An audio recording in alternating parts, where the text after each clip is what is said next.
There's a kind of darkness on the highway that no headlight can fight. A darkness that feels like it's watching you back. Truckers don't talk about it openly. The blackouts, the sudden silence, the nights when the world around your rig just disappears. But every driver who's lived long enough out here has faced that one moment when the road feels wrong. When the mirrors show shadows that shouldn't be there. When something sits in the passenger seat even though you know you're alone. These stories come from those nights. Before we start, take a breath, and if you're new here, hit subscribe. You don't want to be alone the next time the dark decides to follow you home. I've been running long hauls for nearly 20 years, mostly Midwest and South routes. Big rigs, flatbeds, refrigerated trailers, you name it. Nights like the one I'm about to tell you make every mile behind the wheel feel small and fragile. Started just past midnight. I was hauling a flatbed loaded with steel coils, cutting across a rural backroad in southern Missouri. Fog clung low, thick and wet, curling over the cracked asphalt. Headlights stabbed pale beams into the mist, illuminating old mile markers, worn guardrails, and trees lined like silent sentinels. The cab smelled of diesel, cold asphalt, and the faint trace of stale coffee I'd abandoned hours ago. Heater humming faintly, the vibration of the engine beneath my palms, tires humming over the rough pavement. Everything normal. I glanced at the GPS. It was routing me along a county road. Shortcut, the map called it. I'd taken these shortcuts before. Not the smoothest, not the fastest, but worth a few minutes saved when traffic jammed the interstate. The first turn was unremarkable. Gravel shoulder, faded road markings, and a thin mist curling over the cornfields on either side. But as I drove, I started noticing the signs. One after another read the same thing. End of county maintenance. Cracked wood, bullet holes peeling paint. I passed the first one, expecting the next turn to break the monotony. But it didn't. Another sign. Same cracked letters. Same splintered post. I rubbed my eyes, thinking I'd misread it. Maybe fog and fatigue. I checked mirrors. Nothing. No other vehicles. CB silent. Just the hum of diesel and the tires over rough asphalt. I took a right. Another sign. End of county maintenance. Left. Same. Ahead. Same. The road seemed to loop in on itself, yet the GPS showed me moving forward. Odometer climbing. Fuel gauge slowly dropping. Yet every mile, every turn, led me back to that sign. I stopped at a small gravel patch, stepping out into the damp night. Cold fog wrapped around me, headlights painting the field pale white, stretching into mist. I checked the flatbed, steel coils secure, straps tight. Nothing moved except the occasional twitch of fog across the asphalt. Nothing looked wrong, yet instinct had me on edge. Something about this road didn't want me to leave. Back in the cab, I tried rationalizing it. Maybe a wrong turn somewhere. Maybe an unmarked detour. It wasn't unheard of in these backwoods. But the signs, the exact same sign over and over, made no sense. GPS still showing forward progress. I tried the CB. Channel 19.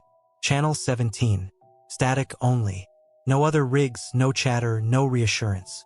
I pressed the accelerator, aiming to push through. The road narrowed, gravel crunching under tires. Cornfields on either side turned into dense forest, trees tall and black against the fog. Headlights cutting sharp slices, mist clinging to the paint and chrome. Every turn I took, every time I tried to navigate, brought me back to that same cracked post. End of county maintenance. Hours passed. I could feel the fuel dropping, needle crawling toward empty. Sweat beaded on my forehead despite the chill. Heater sputtering, trying to fight the cold night. My hands gripped the wheel, knuckles white. The fog seemed heavier, closer, pressing against the cab. Then I noticed it, the road itself. Asphalt cracked in a perfect, repeating pattern. Tire ruts. Dozens of them parallel, like hundreds of vehicles had passed this same stretch endlessly. Some ended abruptly in the gravel. Others curved perfectly back toward the sign. I tried the interstate. No exit signs, no on-ramps. I circled, thinking I'd missed the junction. No difference. Each attempt to leave looped me back, always to the same sign. Sunrise crept through the trees, gray light filtering weakly through fog. My fuel gauge hit empty. I expected the engine to die. I expected silence. Nothing. Diesel engine hummed faintly, heater sputtering. Tires rolled. Cab vibration under my hands. Every mile forward, yet every mile brought me back. The sign. The cracked letters. End of county maintenance. I climbed out again, heart pounding. Gravel under boots. Fog curling around legs. Pale light of dawn weak against the mist. I walked the edges of the road, tracing tire marks, looking for a break. Nothing. The forest closed in. Trees looked identical mile after mile. The air smelled of damp earth, diesel, and something faintly acrid I couldn't place. Back in the cab, I reached for my phone. No signal. GPS maps showed the road. Satellite view identical, repeating endlessly. I tried marking my location on the map. Every mark appeared along the same stretch, same trees, same cracks, same sign. By mid-morning, I stopped trying to leave. Every attempt had failed. Every turn, every maneuver, every hope of escape led me back to that same sign. My body exhausted. Fuel empty. Mind fraying. Yet the rig moved. Diesel engine hummed. Tires rolled. Every mile forward brought me back to the same place. I didn't check my mirrors anymore. I didn't want to see what else might be on the road, lurking in fog or shadow. Nothing else ever appeared. No other vehicle. No lights. Just the rig, the fog, and the repeating sign. Weeks later, dispatch called. Convol, your rig's GPS shows you stopped at the same county road for almost a day. You're okay. I didn't answer. What could I say? I never drive that road again. Not at night, not alone. Every time I close my eyes, I see the cracked post, the peeling letters, the fog curling across endless asphalt. My cab hums in my memory. Diesel scent lingers. Tires crunch. And I know if I ever try that road again, it will not let me leave. I don't know if it's a loop in space, a road cursed, or just some trick of my mind. But I've driven enough highways to know the difference between fatigue and fear. And this was different. The road doesn't end. And neither does it let you go. I've been running long hauls for close to 20 years now. Dry vans, flatbeds, refrigerated trailers, you name it. Most nights are routine. Dark highways, diesel hum in the cab, heater keeping the frost from my hands, coffee growing cold in its cup. That night was no different, or at least, that's what I thought. I was on a back road in eastern Missouri, hauling a load of packaged goods from St. Louis to Des Moines. The interstate was congested with overnight construction, so I cut west onto state highways. The sky had that thick, low-hanging gray that presses down on you, and fog clung to the tree-line, curling over the road like smoke. My headlights cut pale slices through the mist, illuminating cracked asphalt and the occasional reflective road sign. CB was silent. Nothing but static and the distant whine of my tires. The cab smelled like diesel and stale coffee, mixed with the cold damp outside. I'd pulled off for a quick stretch near a turnout. Gravel, worn guardrails, and an empty field on either side. I shut down the engine, felt the vibration die under my palms, and leaned back. Keys still in the ignition. Heater running low, trying to keep my fingers warm. I closed my eyes for a few minutes, letting the fogged windows blur the world outside. When I woke, I wasn't sure how long I'd been out. My eyes snapped open to the quiet, my cab cold except for the lingering warmth of the heater. Keys were in my lap. Engine off. Everything normal except for my logbook on the dash. I flipped it open, routine entries, hours driven, rest stops, fuel. But then I froze. There was a new entry, dated 6 months earlier. Same backroad turnout. Same location. Same handwriting. My handwriting. I've kept this logbook meticulously for years. Every stop, every hour, every fuel pump. I would have remembered this entry. I would have remembered stopping here 6 months ago. I leaned back, rubbing my eyes. Maybe I'd spaced out. Maybe it was some weird leftover note. But the entry was precise. Arrival time, rest duration, even mileage. Everything matched the turnout perfectly. And the handwriting, mine. Not a smudge, not a forged attempt. Perfectly neat, like I'd filled it in with full awareness. I checked my current location on the GPS spot-on. Turnout edges, gravel spread, distant cornfields. Nothing wrong there. The cab still smelled like diesel and coffee, but now there was something else. The faint metallic tang of old ink, like the page had been freshly pressed, still damp. My skin crawled. I shook it off and stepped out, boots crunching on gravel. Headlights washed over the empty field. No one. Nothing. Fog thickened low over the asphalt. Wind whispered through the trees. I checked my mirrors, still clear. No other vehicles. No lights. Just me, the rig, and the road stretching into darkness. I climbed back in, trying to ground myself. Maybe I dozed at a previous stop, driven while half asleep, then blacked out here. But that didn't explain the date. 6 months earlier. Not a dream or a blackout would insert a perfectly formatted logbook entry back in time. That's impossible. The engine was silent. CB dead. No static, no voices. I stared at the logbook again. The entry was precise. Even my usual shorthand was there. I couldn't account for it. I tried flipping to surrounding pages, entries for the day before and after. Normal. Everything normal except that one. As I stared, the heater clicked, the cab vibrating slightly under the faint draft of the idle fan. Or maybe I imagined the fan. My palms were slick with cold sweat. Every shadow in the cab felt wrong. The dark corners seemed to stretch, as if the interior itself had grown taller. I took a deep breath and shook my head. Maybe I'd just been exhausted. 2 decades behind the wheel, nights like these can get to you. But the handwriting, the precision, that chilled me more than the fog ever could. I drove on, trying to put distance between myself and the turnout. Every mile felt longer. Headlights cut through the fog, white and thin. The cab smelled like diesel, coffee, and that faint metallic ink odor. My hands gripped the wheel tighter than usual. Hours passed, sunrise faintly creeping through the trees. I checked my logbook again. No new entries. Only that 6-month-old one at the turnout. I thought about showing it to dispatch, maybe jokingly, but there's a line you don't cross when your hands shake and the smell of ink lingers like a warning. Weeks later, curiosity got the better of me. I returned to that stretch in daylight. Gravel turnout still there. Fields still wide. Trees still thick. Nothing seemed changed. I walked the perimeter, looked for tire marks, anything that might suggest I'd actually been here 6 months earlier. Nothing. Not a scrap of evidence. Not even footprints. I asked a local truck stop attendant. Old-timer, grizzled, eyes like they'd seen more than they should. I mentioned the turnout. He squinted. You mean that spot off 44? Nobody goes there anymore. That road used to be a shortcut years back. Some rigs. They just vanish out there. No reports. No nothing. People avoid it. I nodded, pretending to understand. But deep down, I knew this wasn't some lost route or bureaucratic error. My rig, my hands, my logbook, the cab itself, everything lined up, except for the date.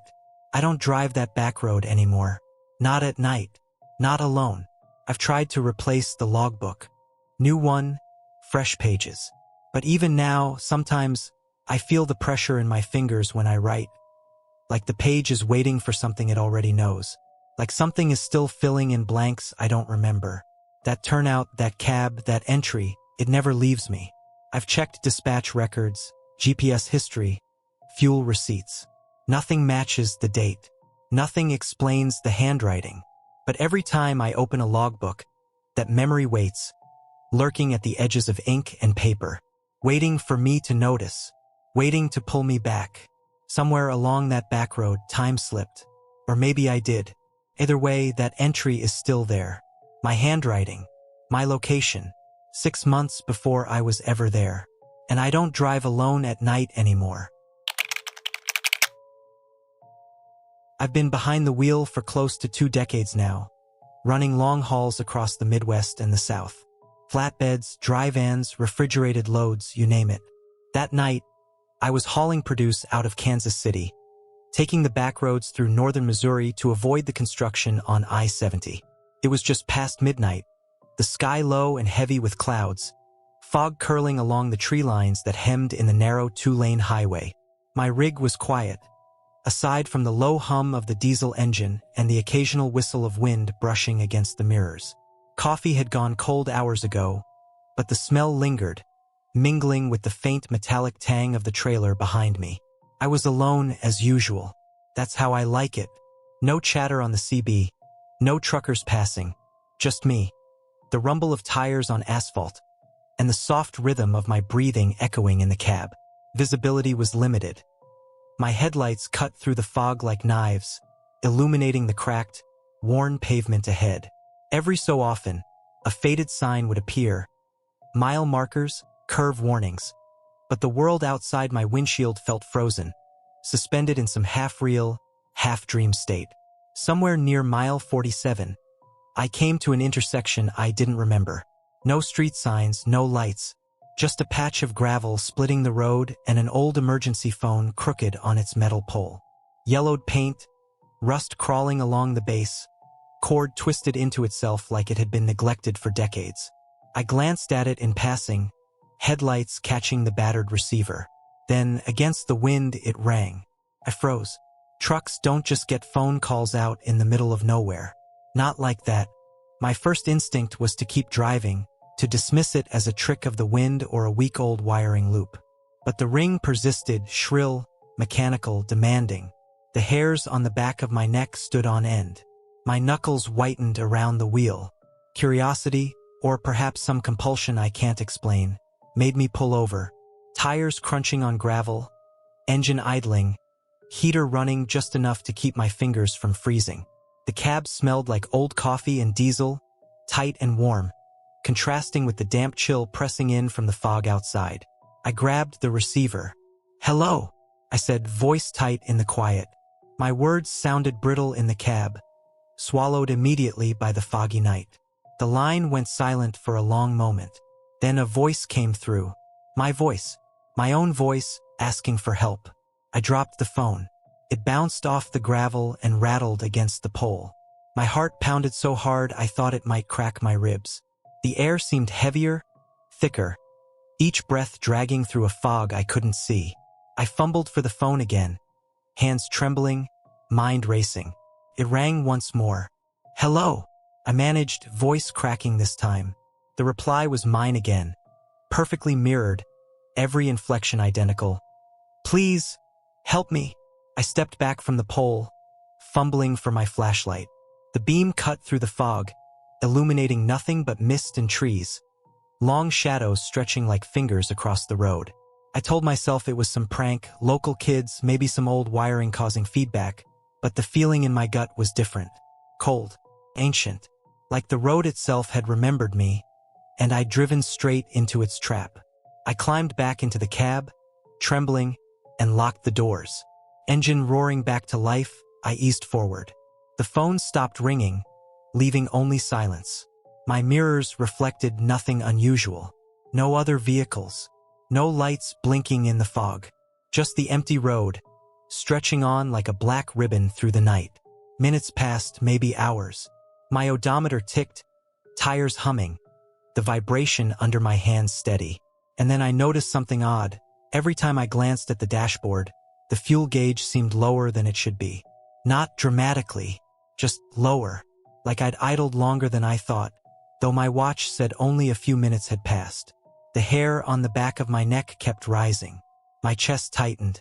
Something about the intersection lingered in my mind, imprinted like a negative on film. I had to move, keep moving, never stop. That's the mantra you repeat when the road starts feeling alive. About 15 miles later, I finally came across another sign, mile marker 48. Everything seemed back to normal. CB static crackled faintly with other traffic. The fog thinned. I allowed myself to breathe, but only a little. My hands never left the wheel. At my next stop, I reported it to dispatch. They laughed it off. Old lines, crossed calls, nothing unusual in the logs. No other truckers reported anything along that route. I chalked it up to exhaustion, imagination, the fog, the cold. But later, when I was logging the run in my book, I found something odd. A receipt. Yellowed. Not digital. Stapled in my log. Timestamped to 12:17 a.m.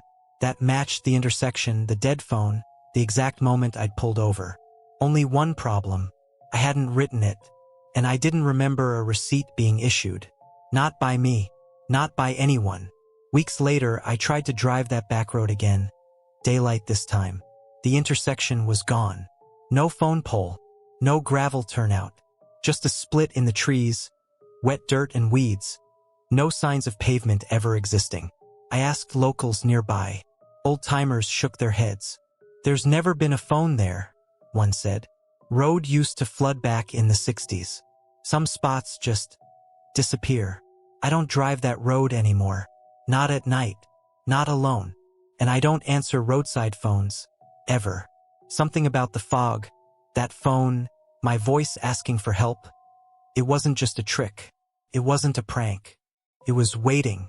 Somewhere along that stretch of Missouri highway, I left a part of myself behind, and it's still calling, still ringing, for me to pick up. You learn to feel your load long before you ever see it. After enough years behind the wheel, the trailer becomes an extension of your body. You know when a strap loosens by half an inch. You know when weight creeps forward on a downgrade. You know the difference between wind shove and something going wrong back there. That's why this still bothers me. I was hauling rolled steel out of Gary, Indiana, 38,000 pounds of it, headed west toward a fabrication yard outside Des Moines. Flatbed trailer. Weathered but solid. The kind of load you don't take lightly. Steel doesn't forgive mistakes. It was late October. Cold had started to settle into the Midwest. Not freezing yet. Just enough to bite through gloves when you handle chains. The sky was overcast and low, a dirty gray pressing down on the road. I rolled out just after midnight, coffee cooling in the cup holder, heater humming low. I checked the load twice before pulling out. Chains tight, binders locked, edge protectors in place. Nothing loose, nothing shifting. The route took me off the interstate for a stretch state highway cutting through farmland and long, empty miles. No shoulders, no lights, just fields and tree lines slipping past in the dark. My headlights carved two pale tunnels through mist rising off the asphalt. The cab smelled like diesel and damp fabric. The steering wheel vibrated steady under my palms. Tires sang that low, hypnotic hum that keeps you alert if you let it. About 40 miles in, I felt it. A sudden, violent jerk. Hard enough to tug the wheel and rattle the mirrors. Felt exactly like a load shift. My stomach dropped. Instinct kicked in. I eased off the throttle, flicked my hazards on, eyes locked on the mirrors. The trailer rocked once, then settled. I listened. Nothing. No metallic scrape. No chain snap. Just the engine and wind. I pulled onto the narrow gravel turnout I'd passed a mile back, air brakes sighing loud in the quiet. The cold rushed in when I opened the door, sharp and damp.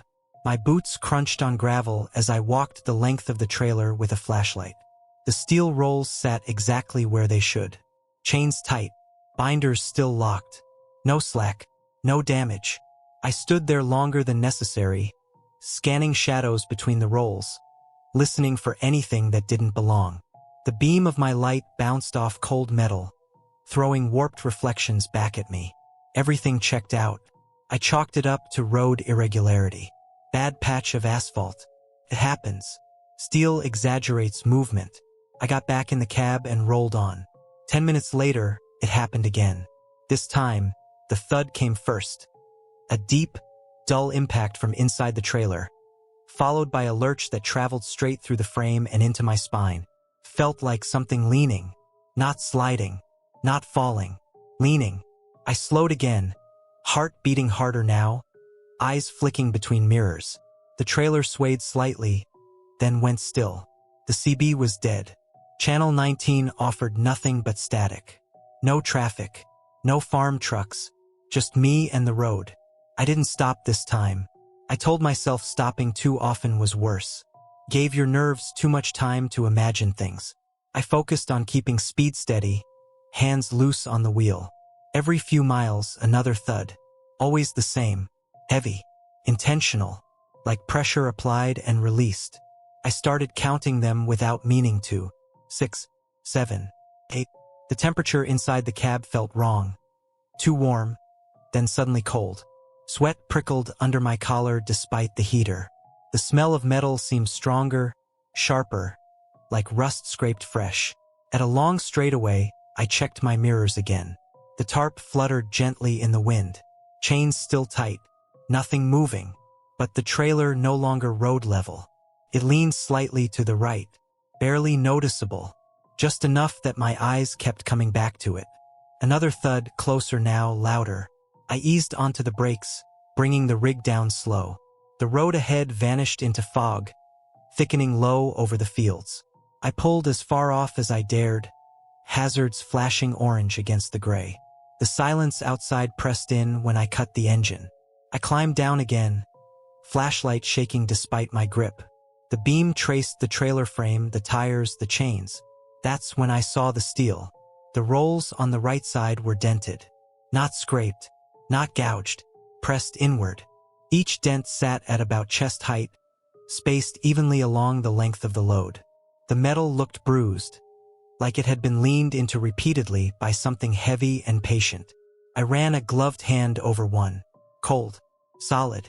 The dent was deep enough that it caught my fingers. There were no marks on the chains, no broken edges, nothing that explained it. Another thud came from inside the trailer. This one vibrated through the steel under my hand.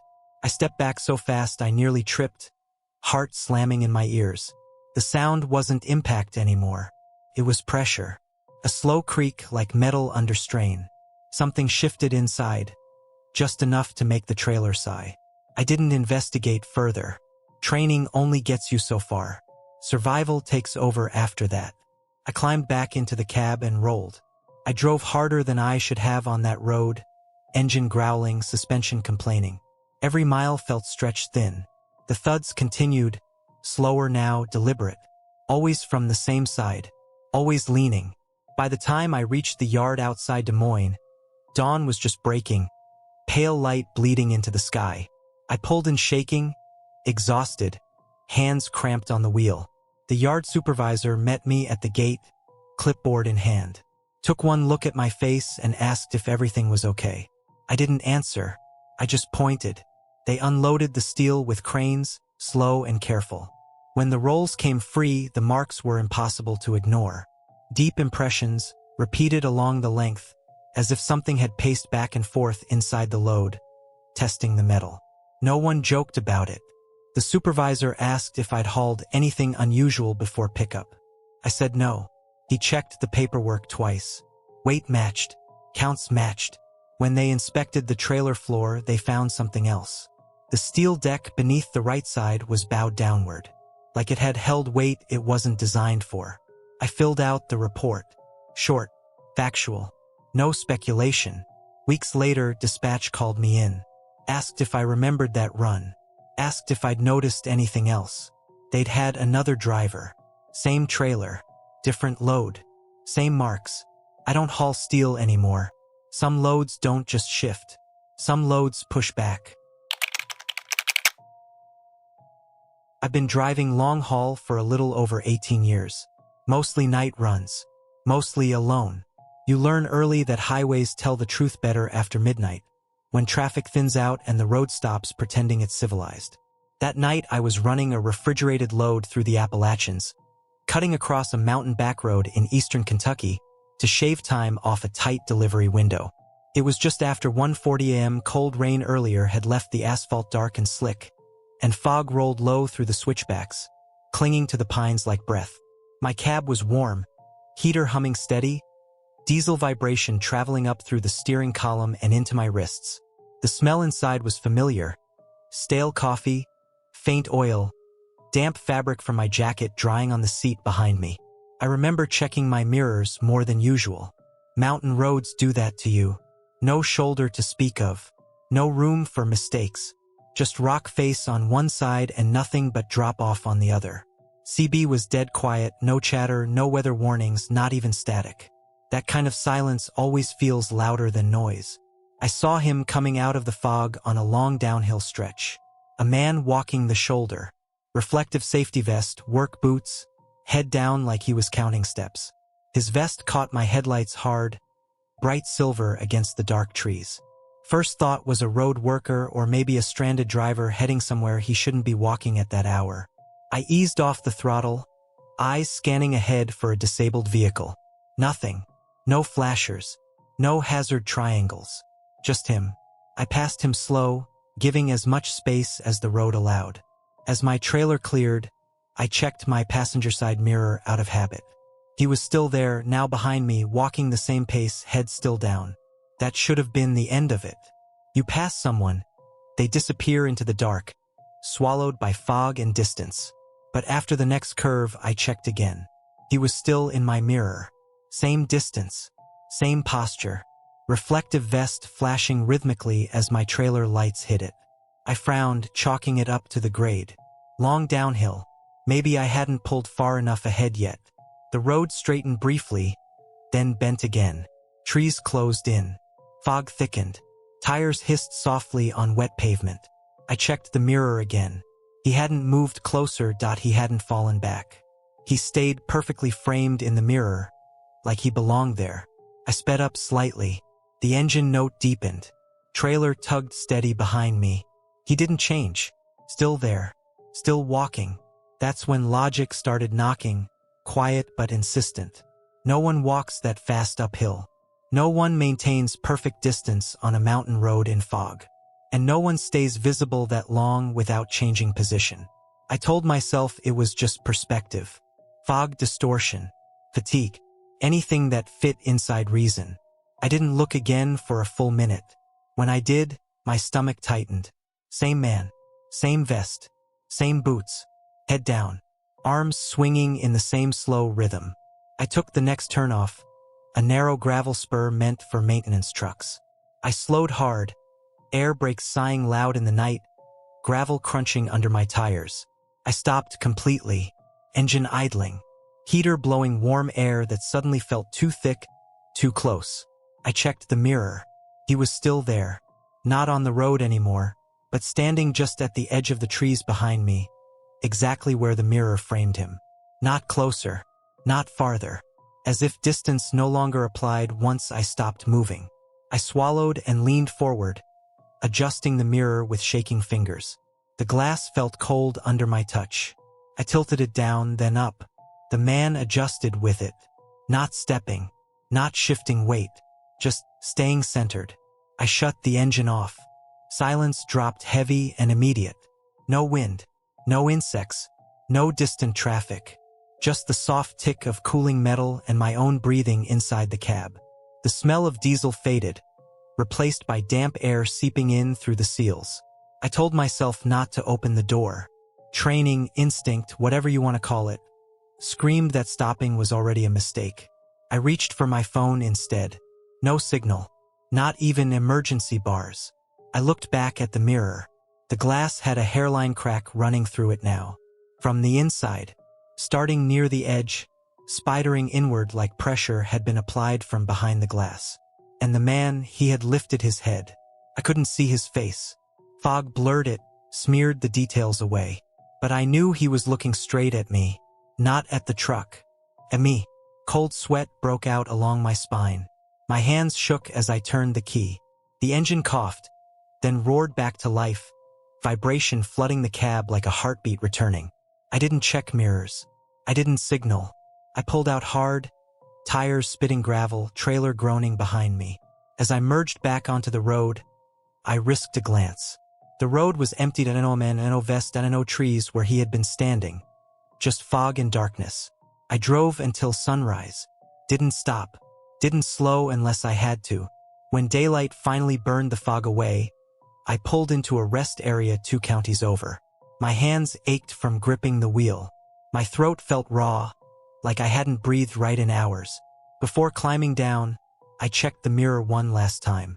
The crack was worse now, spread wider, deep enough to catch a fingernail, pushed outward, like something had leaned into it from my side of the glass.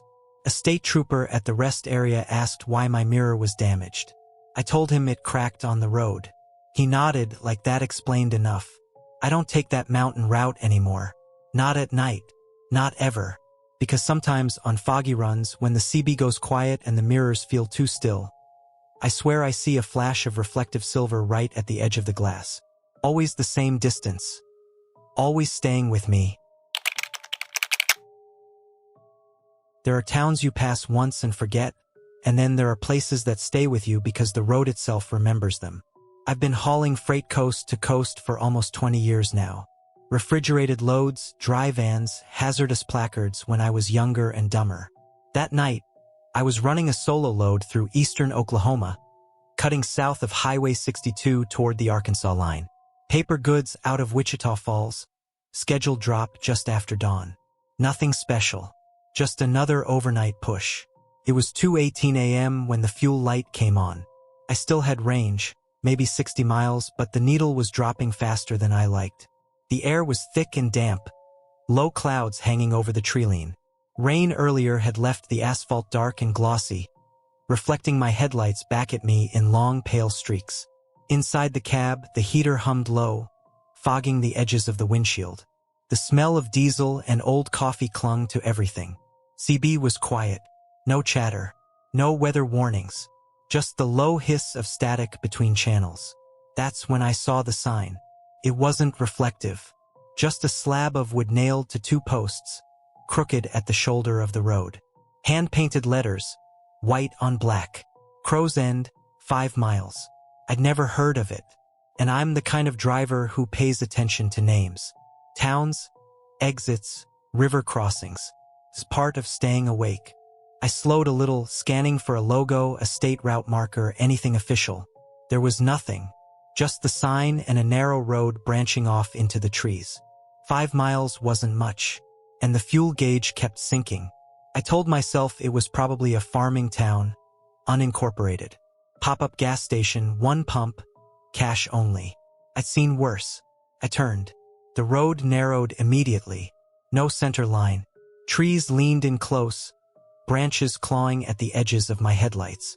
The pavement was uneven, patched and cracked, like it hadn't been resurfaced in decades. My tires hummed differently here, a hollow sound that carried too far in the quiet. The temperature dropped fast. Not enough to fog my breath, but enough that the cab felt suddenly sealed off, like a box. No radio signal. CB dead. After about 4 miles, the trees opened up, and the town was just there. One gas station on the right, one diner across from it, a handful of dark buildings set back in the shadows. No streetlights, no moving cars, no people. The gas station looked old. Single pump island. Handwritten prices taped inside the glass. Regular, mid, diesel. All cheap. Too cheap. I pulled in slow, air brakes sighing loud in the stillness. The sound echoed off the buildings and didn't come back. The pump worked without asking questions. No card reader. Just a lever and a ticking mechanical counter. Diesel flowed cold and fast, rattling through the hose. I stood there listening to it, watching my breath fog faintly in the beam of my headlights. The smell of fuel was sharp, clean, like it hadn't been used much. Inside the station, the lights were on. Fluorescent, buzzing faintly. I stepped in, boots sticking slightly to the floor. The place smelled like dust and oil, no fresh coffee, no food. The shelves were stocked, but everything looked old. Labels faded. Brands I didn't recognize anymore. The cashier sat behind the counter. He never looked up. I set the nozzle receipt down. Diesel pump 1, I said. No response. I waited, then cleared my throat. He slid a receipt across the counter without lifting his head. I glanced at it. No date, no town name, just a time stamped in the center. 2:37. That was it. I paid cash. He took it, slow, deliberate, fingers pale under the lights. Still never looked at me. Across the road, the diner sign flickered once. I considered going in, but something about the silence pressed down hard on my chest. No kitchen noise, no voices, no clatter. I got back in my truck and pulled out. The town disappeared in my mirrors faster than it should have. Buildings swallowed by dark. like they'd never been there at all. I rejoined the main highway without seeing a junction. The rest of the run went smooth. I made delivery, logged it as an uneventful night. Didn't think about Crow's End much after that. Until 3 weeks later. I was running a different load, same region, daylight this time. I had time to spare and curiosity got the better of me. I checked my GPS history, found the rough location where I'd turned off that night. The road was there, but it didn't go anywhere. The pavement ended after a mile, breaking apart into dirt and grass. Beyond it was an open field, tall weeds waving in the wind. No station, no diner, no buildings of any kind. I sat there with the engine idling, staring at empty land. A local farmer pulled up behind me, curious. I asked him about Crow's End. He stared at me like I'd said something wrong. "That place washed away," he said finally. "Flood took it. Must have been 30, maybe 40 years back." I told him about the gas station, the diner. He shook his head. "Ain't been nothing there since before I was born." That night, parked at a rest stop, I pulled the old receipt from my logbook. The paper had yellowed. The ink was faint. The time was still there, 2:37. No date, no place, just a moment that existed once and nowhere else. I don't run low on fuel anymore. And when I see hand-painted signs on backroads, I keep driving. Some towns only open when you need them, and they don't like being visited twice. You learn early in this job that mirrors matter as much as the road ahead. What's behind you can hurt you just as fast, sometimes faster, than what you're driving toward. I was running a night load through West Texas, drive and freight headed toward El Paso. Electronics, shrink-wrapped and sealed, nothing that should have caused trouble. I'd been over the road 17 years by then, enough to know which stretches of highway forgive mistakes and which ones remember them. That night put me on a twisting back road south of Ozona. A shortcut dispatch suggested to avoid construction and shave off an hour. It was just after 12:40 a.m. The air outside was still hot, desert heat clinging to the asphalt long after sunset. Inside the cab, the AC hummed low, fighting it. My Freightliner's dash glowed dim blue, gauges steady, fuel good. The road ahead curved and dipped through scrub and limestone cuts, reflectors spaced wide, giving you long moments of darkness between flashes. CB was dead quiet. Not unusual. That area thins out fast after midnight. I noticed the pickup in my mirrors before I saw it on the road. No headlights, just a darker shape where darkness already lived, blocking the stars behind it. It sat perfectly centered in my lane, right behind my trailer doors, close enough that I should have heard an engine or seen dust kick up in my lights. I heard nothing.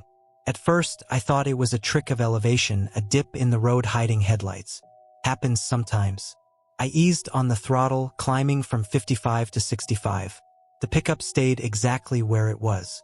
Not gaining, not falling back. Perfect distance. Perfect alignment. My trailer lights reflected faintly off something flat and black. Paint, maybe. Or glass. I checked the mirrors again. The road behind it was empty. No glow. No beam spill, no engine whine, just the shape. I slowed. So did it. Every mile an hour I bled off, it matched. Inch for inch. No lag. No surge. Like it was tied to me with an invisible bar. My palms started sweating. I wiped one hand on my jeans and keyed the CB. Southbound on County 31. Anybody got eyes on a black pickup behind a semi? Static answered. Thick and hollow. I didn't panic. Not yet. Logic came first. Maybe it was drafting. Maybe its headlights were busted. Maybe the road curved hard right, cutting through a limestone wall. My headlights swept the bend, lighting the rock face bright white. The pickup didn't cast a shadow. It rounded the curve without any change in position, like it wasn't following the road so much as following me. I sped up again. 70, 75. The trailer vibrated more than I liked on those tires, but I needed separation. The pickup stayed glued to my tail. No wobble, no sway, no sound. I cracked my window an inch. Hot desert air rushed in, carrying dust and the faint smell of creosote. I listened hard. Nothing. Not tires. Not engine. Not wind displacement. Just my own truck, working harder now, turbo whining softly. 10 minutes passed like that. The road twisted tighter, elevation rising and falling in shallow waves. My mirrors never lost it. At a long straightaway, I flicked my trailer lights off and back on. Quick. Sometimes that startles tailgaters. The pickup didn't react. Didn't blink. Didn't fade. My chest felt tight now, breath shallow. I checked the clock. 1:07 a.m. Ahead, I saw a crossroads, four-way intersection, flashing red on the county road. No traffic lights beyond that. A wide gravel shoulder sat just past it, big enough to pull over. Plan formed fast. I'd slow suddenly and pull off hard. If the pickup was real, it'd either pass me or reveal itself. If it wasn't, I didn't finish that thought. As I approached the intersection, I braked sharply and swung the wheel right. Air brakes hissing loud in the night. Gravel exploded under my tires as I pulled onto the shoulder and came to a stop. The mirrors shook, then settled. The road behind me was empty. No pickup, no dust cloud, no sound fading into the distance. Just black road stretching back the way I'd come. Reflectors blinking quietly like nothing had ever been there. I sat frozen, hands locked on the wheel, heart hammering so hard I could feel it in my ears. The silence pressed in thick, broken only by the ticking of hot metal cooling. I waited. 30 seconds. A minute. Nothing came. I let out a breath I didn't realize I'd been holding and reached for the door handle. Then stopped. Something felt wrong. The trailer. I could feel it through the frame before I heard it. The faint, uneven creak. Like weight shifting. Not the normal settling of freight, this was slower. Intentional. I stepped down carefully, boots crunching on gravel loud as gunshots. The desert night wrapped around me, hot and still. Stars burned overhead, sharp and cold-looking. I walked toward the back of the trailer, flashlight beam steady despite my shaking hand. The doors were closed, seals intact, but when I touched the metal, it was warm, not sun-warmed, not engine-adjacent heat, body heat. The doors radiated it, like something inside had been pressed up against them recently. My palm stuck for half a second when I pulled away, sweat slick on my skin. I staggered back, heart racing. I shined the light along the underside of the trailer. Scrape marks, fresh, dark streaks along the cross members, smeared like something had been holding on while the truck moved. Something tall enough to reach. I didn't open the doors. I didn't call out. I climbed back into the cab, slammed the door, locked it, and fired the engine up hard enough that it barked. I pulled back onto the road without checking the mirrors, accelerating fast, hands shaking so badly the wheel vibrated under my grip. The CB crackled once, just once. A breath came through, slow, satisfied, then silence. I didn't stop until sunrise, pulling into a rest area outside Fort Stockton with other trucks. Other drivers, daylight spilling across the pavement like a blessing. I checked the trailer again then. Cold. No heat. No marks beyond what I'd already seen. Dispatch told me no reports of a pickup matching that description. No calls. No accidents. Nothing. I don't take that back road anymore. And sometimes, late at night, when my trailer temperature sensor flickers for no reason, I check the mirrors, not for headlights, but for the shape that doesn't need them. I've driven long enough to trust numbers. Mile markers, odometers, fuel gauges. They don't lie. They're the bones of the job, quiet, reliable things you build your night around. When those start acting wrong, that's when you know you're somewhere you shouldn't be. That run put me on a county back road in northern Nevada, hauling palletized bottled water east toward Utah. Nothing special. Dry van, mid-weight load, easy miles. I'd been driving just under 14 years at that point. Clean record, no incidents worth telling stories about. The truck was a Peterbilt 579, tight steering, good headlights, important out there where the dark isn't empty so much as it's watching. It was 11:58 p.m. when I turned off the state highway. The moon sat low and pale, throwing just enough light to blur the edges of the desert. Sagebrush lined the road in stiff, gray clumps. The air smelled like dust and cold stone, dry enough to crack your lips if you breathed through your mouth too long. Inside the cab, the heater kept things warm, the dash lights glowing soft green.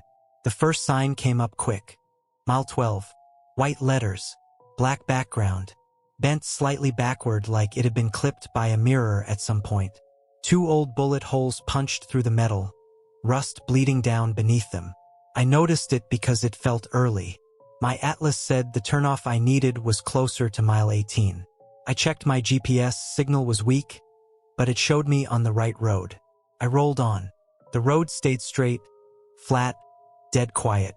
No reflectors, no cross streets, just blacktops stretching forward into the dark. My headlights carved out the same 100 feet of asphalt over and over, the beam ending in nothing. 3 minutes later, I passed the sign again. Mile 12. Same dent, same bullet holes, same lean to the post. I frowned and checked my odometer. It had ticked up 3 miles since the first sign. Fuel gauge had dipped a hair. Everything else read normal. Probably another marker, I muttered. County roads reuse numbers sometimes. I kept driving. 5 minutes later, there it was again. Mile 12. Same sign. That's when the quiet started feeling thick. No wind. No insects. Even the tires sounded muted, like the road was absorbing the noise instead of reflecting it back. The moon hadn't moved. The shadows of the sagebrush fell in the same angles. Every plant frozen in place like a photograph. I keyed the CB.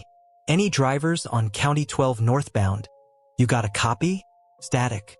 Not even skip. Just a flat, empty hiss. I slowed slightly, eyes scanning the shoulder. The road surface looked older here. Patched cracks filled with darker tar, the same pattern repeating like a stamp. My odometer kept climbing, mile after mile, but the scenery never changed. Then I saw something off to the right. Tire ruts, deep ones, cut into the dirt just beyond the shoulder. Heavy truck tires, sunk low like the ground had been soft when they rolled through. They ran parallel to the road for a few yards, then veered off, and stopped, abruptly. No curve back, no turnaround, just trenches ending at bare ground, like the trucks had been lifted straight up. I passed another sign, mile 12. My hands were slick on the wheel now. Cold sweat prickled under my collar despite the heat in the cab. I told myself to stop, get out, check the map. But another part of me, the part that survived black ice and brake failures, kept my foot steady on the throttle. Stopping in the wrong place can be worse than moving. The CB crackled suddenly, making me flinch. A burst of static. Then a voice, faint and warped, like it was being dragged through sand. Turn. You missed the turn. I leaned forward. Say again. Static surged. Then the voice returned, closer now. You're past it. You gotta turn back. Where? I asked. What mile? Silence. Then, softly, 12. The transmission cut out. I stared at the radio, heart hammering. My odometer rolled past another mile. Fuel dipped lower. Everything said I was moving forward. But I knew I wasn't going anywhere. I finally eased onto the shoulder and stopped. The engine idled low, vibrating through the seat. When I set the brakes, the air sighed loud in the stillness, echoing farther than it should have. I killed the engine. The silence rushed in so hard it rang in my ears. I stepped down carefully, boots crunching on gravel that looked undisturbed. No fresh tire marks from my stop. The air outside was colder, sharper. The smell of dust was stronger here, mixed with something faintly sour, like old rubber. My headlights illuminated the dirt beside the road. Dozens of ruts. Not just a few. Dozens. Overlapping. Layered. Some old and eroded. Some sharp and fresh. All of them ending the same way, cut off clean like something had erased the rest. I walked a few steps away from the truck, boots sinking slightly into the dirt. The ground felt wrong. Packed hard in some places, soft in others, like it had been churned and left to settle without care. Behind me, my truck creaked softly as it cooled. I turned back toward the cab and saw the sign again, mile 12. It stood directly across from me now, closer than it had ever been. The bullet holes stared back like dark eyes. I didn't remember parking near it. I climbed back into the cab and shut the door hard, locking it out of reflex. My hands shook as I restarted the engine. The dash lights flickered, then steadied. The GPS blinked back on, struggling for signal. I pulled up the state map on my phone, hands unsteady. County 12 appeared as a thin line stretching east. And stopping. At mile 12. Past that point, the map showed nothing. Just blank space. A note sat beneath the listing, small and easy to miss. Road terminates. Unmaintained beyond this point. I drove again. I don't know why. Panic, maybe. Stubbornness. The refusal to accept that a road could simply end without telling you. The sign passed me again. Mile 12. This time, I didn't slow. The CB came alive once more. Static screaming before the voice broke through. Multiple voices now, layered, overlapping, all saying the same thing in different tones. You missed it. Should have turned. Don't stop. The truck shuddered hard, like the pavement had dropped away beneath one side. I fought the wheel, heart pounding, eyes locked on the road ahead. Then the headlights caught something new. A wide dirt clearing. Tire tracks everywhere. Ruts so deep they looked like trenches. Some led in. None led out. In the center of the clearing stood the mile 12 sign, perfectly upright, unblemished. I slammed the brakes and threw the truck into reverse, engine roaring in protest. The world outside didn't move. The clearing stayed fixed, like a painted backdrop. The CB went dead. Then suddenly I was back on the state highway. Reflectors flashed past. A green mile marker read mile 13. I nearly cried. I didn't stop until sunrise, pulling into a rest area with other trucks. Other people, the normal noise of the world. My fuel gauge showed a drop consistent with 50 miles driven. My odometer agreed. Later, at a DOT office, I asked about County 12. The clerk didn't look surprised. That stretch ends at mile 12, she said. If you miss the turnoff before it, there's nothing out there. What happens to the road? I asked. She hesitated, then shrugged. Drivers who miss it are listed as unrecovered. No wreckage, no calls, just gone. I don't drive County 12 anymore. And every time I pass a mile marker at night, I count the seconds until the next one appears, because if it doesn't, you might already be at mile 12 again. I've learned the difference between tired and unsafe the hard way. That night, I was riding the line between the two. I was hauling feed corn out of central Iowa, running south toward Missouri on a schedule that already felt tight. 12 years over the road teaches you how to stretch hours without breaking rules, how to listen to your body through the vibration of the seat and the weight of your eyelids. By 3:30 a.m., my shoulders ached, eyes burning from the heater-dried air and too much stale coffee. The road ahead shimmered in that dull, empty way it only does when the rest of the world is asleep.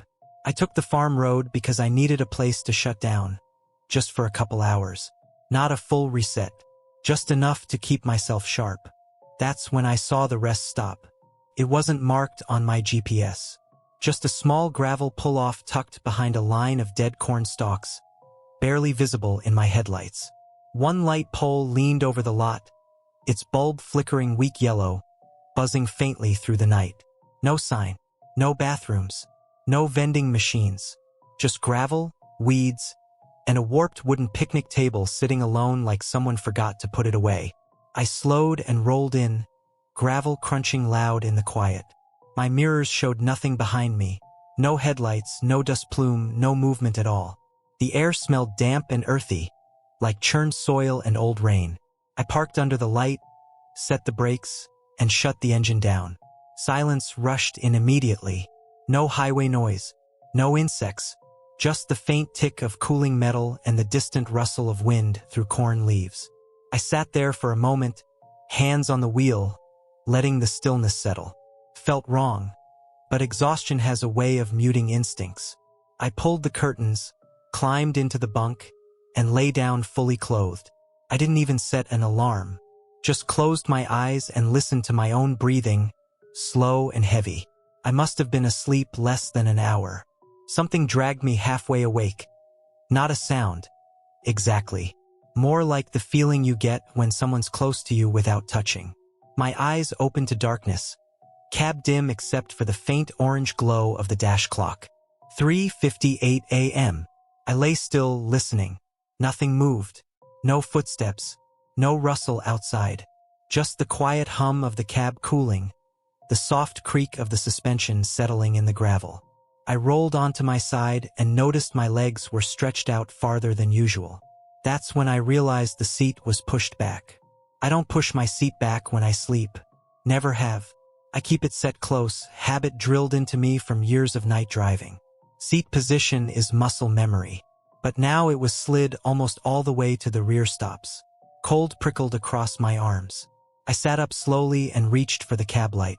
It flickered once before coming on, harsh and yellow. I scanned the interior. Everything looked normal: steering wheel, dash, cup holder, logbook on the passenger seat. But the smell was different. Earthy, damp, like mud tracked indoors. I swung my legs down and stood, boots thudding softly on the floor. My door was still locked, curtains closed. Nothing looked disturbed. Still, my chest felt tight. I pulled the curtain aside and looked out the driver's window. That's when I saw the footprints. They circled the truck in the gravel, clear as day. Bare footprints, mud-caked, deep impressions pressed into the stones like whoever made them had been walking slowly. Deliberately, they went around the cab once, twice, then stopped, right beneath my driver's side door. I stared at them, heart pounding hard enough I could feel it in my throat. The gravel there was darker, damp where mud had been pressed down. Fresh. No rain had fallen since I parked. I checked the mirrors again. Nothing moved. The picnic table sat empty. Cornfields stood silent, black rows stretching into the night. I didn't open the door. I climbed back into the seat, locked the air brakes again even though they were already set, and started the engine. The diesel roared to life, too loud, too sudden, breaking the night open. The headlights flooded the lot, washing over the gravel. The footprints didn't fade. They stayed solid in the beam, every toe and heel defined. No tracks leading away. No tracks coming in from the road. Just a circle around my truck, like something had appeared there, walked, and stopped. I pulled out fast, gravel spraying, tires biting harder than they needed to. I didn't look back. The rest of the drive blurred together. Farm roads turning into highways, darkness thinning to gray. I didn't stop again until daylight, pulling into a truck stop outside Hannibal with the sun just cresting the horizon. Inside the diner, everything smelled like coffee and grease and normal life. My hands were still shaking when I wrapped them around the mug. I must have looked bad, because the waitress asked if I was all right. I said I was just tired. Later that morning, while fueling, a local deputy walked the lot. Routine patrol. He glanced at my plates, nodded, then paused. "You park out on County 12 last night?" he asked. I felt my stomach drop. For a bit. "Why?" He hesitated, then shrugged. "That pull-off's been closed for years. No incidents lately, but folks still wander in." I asked him what he meant. He told me about a man found there once, years ago. Another trucker, asleep in his cab, doors locked, engine cold. No signs of a break-in. But there were footprints inside the truck, the deputy said. Bare, muddy, didn't match the driver's boots. They never found anyone else. No suspects, no explanation. I didn't tell him about my seat, or the smell, or the way those footprints had stopped right at my door, like whatever made them didn't need to leave the ground to get inside. I've driven past that farm road since. The pull-off is still there if you know where to look. Gravel lot, leaning light pole, picnic table rotting into the weeds. I don't stop anymore, because sometimes when exhaustion creeps in around 3:30 a.m., I can still feel that seat shift back in my mind, like something's making room for itself behind the wheel. I've hauled lumber through Appalachia long enough to know when a road wants you gone. That run was supposed to be simple, pressure-treated pine out of a mill near Beckley, headed northwest toward Ohio. 44,000 pounds, evenly stacked, tarp tight. My rig that year was a Kenworth T680, 12-speed automatic, steady as a metronome. I'd driven West Virginia backroads 100 times before, and they all had the same personality. Narrow lanes, blind curves, forest pressing in so close your mirrors felt brushed by branches. It was just past midnight when I turned off Route 19 onto County Road 7. Fog hung low in the hollows, not thick enough to blind you, just enough to soften distance and kill depth perception. The air smelled like wet leaves and diesel exhaust, that sour-sweet mix you only get after rain in the mountains. Inside the cab, it was warm, heater low, coffee gone cold in the cup holder, tires humming steady under me. My CB was quiet, not unusual. Late night in those hills, drivers stick to the main corridors. Still, I gave a courtesy call. Northbound lumber load on 7. Anybody got ears? Nothing but static and the faint hiss of my own carrier. 10 minutes later, I saw the way station. It sat just off the right shoulder, half hidden by trees. An old pull-off I remembered from years back. Boarded windows, peeling paint, scale platform rusted to the color of dried blood. I was sure it had been closed since before I started driving. The sign above it leaned crooked, letters faded enough you had to already know what it said. Way station. All trucks must stop. As I rolled closer, my headlights swept across the booth, and the lights came on. Not gradually, not flickering to life like old bulbs warming up. They snapped on all at once, bright white fluorescence flooding the platform, throwing sharp shadows across the wet pavement. I felt my foot ease off the throttle without me thinking about it. Muscle memory, years of compliance drilled into your legs. Great, I muttered, though there was no one to hear me. Didn't know they reopened this dump. I checked my speed. 25. Turn signal on. I lined up with the scale and rolled forward until the front tires thumped onto metal. The cab vibrated differently there, the hollow echo of steel under rubber. I eased to a stop, set the brakes. Air sighed out of the system, loud in the sudden quiet. The numbers on the digital display blinked to life. They jumped immediately, flickered, settled, spiked again. I leaned forward, squinting through the windshield. 80,000, 90, 105. My load was legal, scaled twice at the mill. I knew what I was carrying down to the last bundle. I felt a prickle of irritation more than fear at first. Bad equipment, old station. Someone was about to waste my time. The intercom crackled. Not static feedback. A breath of sound before the voice came through.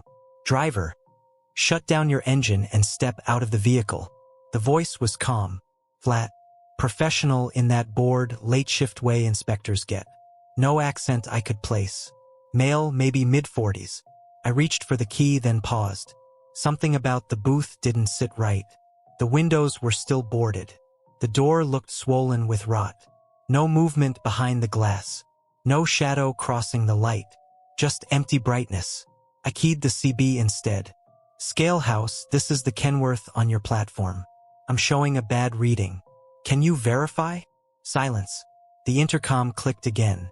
Driver, shut down your engine and step out. I scanned the mirrors. The road behind me was empty, swallowed by fog. Trees stood close on either side, black trunks rising straight up. No undergrowth. No other vehicles. No backup lights from inside the booth. No footsteps. I did not shut down the engine. Instead, I set the trailer brakes separately and rolled my window down an inch. Cold air slid in, carrying the smell of damp earth and old oil. I leaned out slightly and called toward the booth. Anybody inside there? Nothing answered me. The numbers on the scale spiked again, 120,000 pounds. That's when I felt it. A slow, deliberate sag through the trailer suspension. Not a bounce. Not a shift. A steady compression, like weight being added evenly across the deck. The cab dipped a fraction of an inch, enough that I felt it through the seat. My heart rate kicked up hard.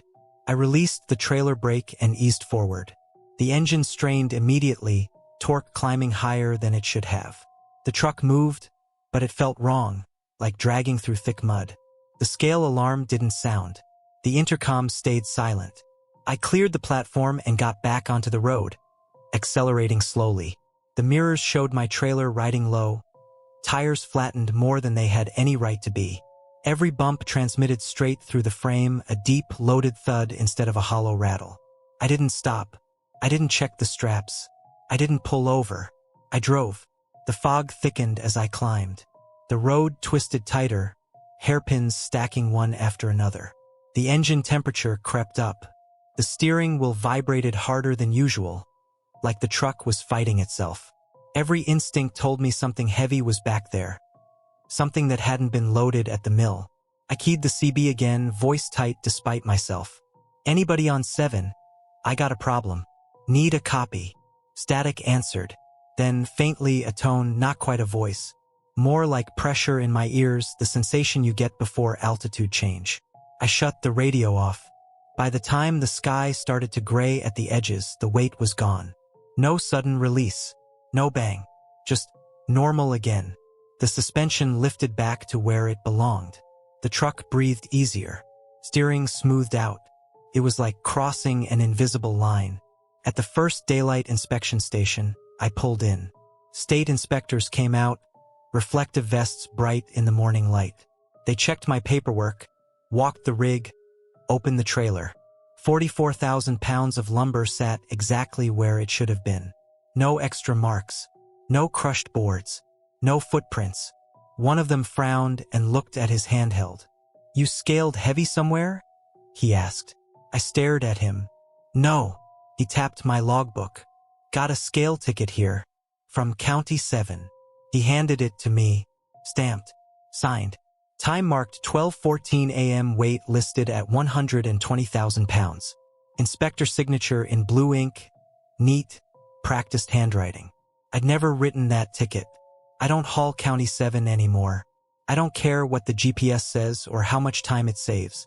And sometimes, when I'm heavy and climbing, I swear I feel the suspension dip just a little too far. Like something's remembering me. I've been running long haul for close to 16 years now. Dry van, mostly food-grade loads, paper, sometimes auto parts if the rate's right. That night, I was pulling 42,000 pounds of boxed produce out of Laredo, headed north toward Amarillo, planning to catch I-27 before dawn. My truck was a 2018 Freightliner Cascadia, nothing fancy, but she tracked straight and the cab insulation kept the road noise low enough that you could hear your own thoughts at night. It was October, 2:06 in the morning according to the dash clock. Outside temperature was dropping fast, low 40s, and a ground fog had started creeping out of the trees, the kind that sits low and swallows reflectors first. I remember thinking it was a good night to stay alert.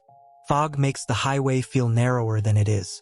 My GPS chirped once, that polite little warning tone, then rerouted me.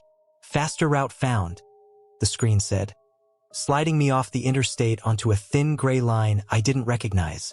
County Road something, or maybe it didn't even have a name. I glanced at my atlas on the passenger seat. Nothing marked there, but the ETA shaved off 18 minutes, and I was already ahead on hours, so I followed it. The exit ramp dropped me straight into pine woods. Dense, old growth. Trees packed so tight the fog had nowhere to go but down. The asphalt was black and fresh-looking, but there were no mile markers, no reflectors, no shoulder rumble strips, just a single yellow line down the center that looked hand-painted, slightly crooked, like someone had rushed it. The road felt unfinished. Not abandoned, unfinished, like it had been poured and forgotten halfway through. I slowed to 50, then 45. The headlights cut a narrow tunnel through the fog, and everything beyond that beam just wasn't there. No houses, no fence lines, no distant glow. Even the insects were quiet. The only sound was the low hum of my tires and the steady vibration through the steering wheel. I reached over and keyed the CB. Breaker 19. Any drivers on this back road north of Laredo, you got a copy. Static. Thick. Dead static. Not even skip. That alone was strange. You usually catch something, someone out of range, a bleed-through from the interstate. This was like the radio was tuned to nothing. 10 miles in, the road bent slightly left, and that's when my headlights caught the shape on the shoulder. A semi. Jackknife it halfway into the ditch. Trailer angled wrong. Cab twisted like it had tried to turn around and failed. I eased off the throttle, thumb hovering over the engine brake. No hazard lights, no flares, but the interior cab light was on, glowing weak yellow through the windshield. What really caught me was what wasn't there. No plates, no DOT numbers, no company name on the doors. The tractor was bare white, like it had rolled straight out of a factory and never been claimed. Both cab doors were wide open. I slowed to a crawl, rolling past with my window cracked. I smelled old diesel, cold and sour, mixed with wet pine needles. The cab looked untouched. No blood, no broken glass. But the driver's seat was pushed all the way back, like whoever'd been there needed room to get away fast. I keyed the CB again. "Hey, driver. You all right?" That's when the radio crackled. Not static. Breathing. Slow. Close. Wet. It wasn't loud, but it was clear enough that my hand froze on the mic. The breathing had rhythm. In through the nose. Out through the mouth. Like someone leaning close to the radio, not speaking, just listening. I swallowed and listened. The breath synced with my own.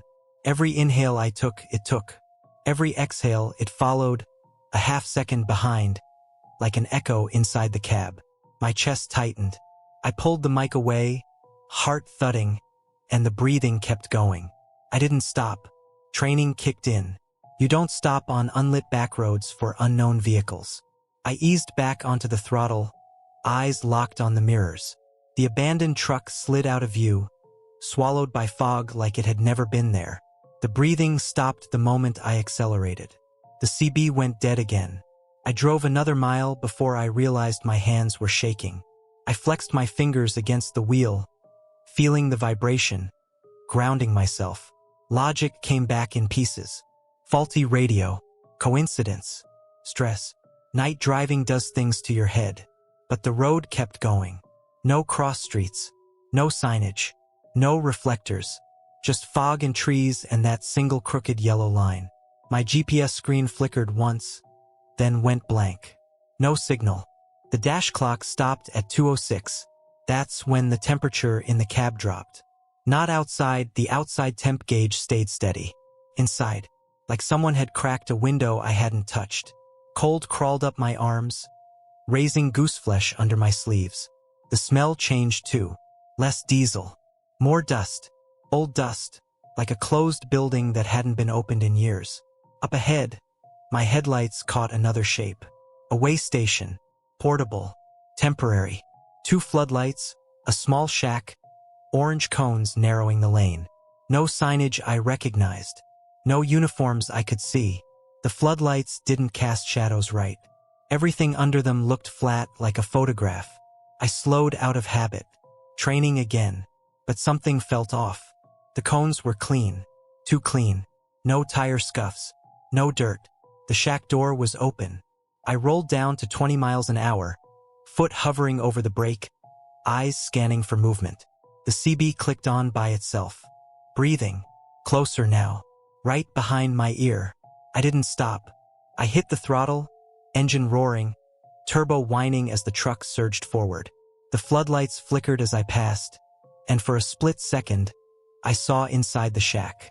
There was no one there, just a folding chair and a stack of logbooks.